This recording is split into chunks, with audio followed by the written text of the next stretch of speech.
Jordan Elsey ইস্টবেঙ্গলের 29 বছর বয়সী অস্ট্রেলিয়ান সেন্টার ব্যাক, যাকে মরশুমের প্রথমে ইস্টবেঙ্গল দল সই করিয়েছিল একজন মারকুটে ডিফেন্ডার হিসাবে।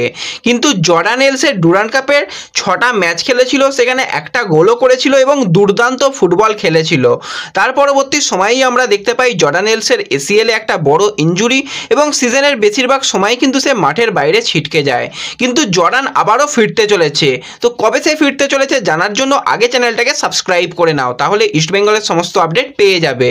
তো কিছুদিন আগে জর্ডান নিজস্ব সোশ্যাল মিডিয়াতে জানিয়েছিল সে নিজের রিকভারি কমপ্লিট করে কিন্তু খুব তাড়াতাড়ি ফিরতে চলেছে। পরবর্তী সময়ে একজনের মেসেজের রিপ্লাই দিয়েছিল, সেখানে জানিয়েছিল ফেব্রুয়ারি মাসে সে আবারও ইস্টবেঙ্গলে আসতে চলেছে। তো আজকেও কিন্তু নিজের সোশ্যাল মিডিয়াতে সে তার রিকভারির একদম চরম লেভেলে পৌঁছে গেছে এবং সেখানে কিন্তু একটা প্লেনের চিহ্ন দিয়ে সুন মতন লিখে জানিয়েছে। তো সেক্ষেত্রে বোঝাই যাচ্ছে জর্ডান এলসে ফিট এবং সে আসতে চলেছে।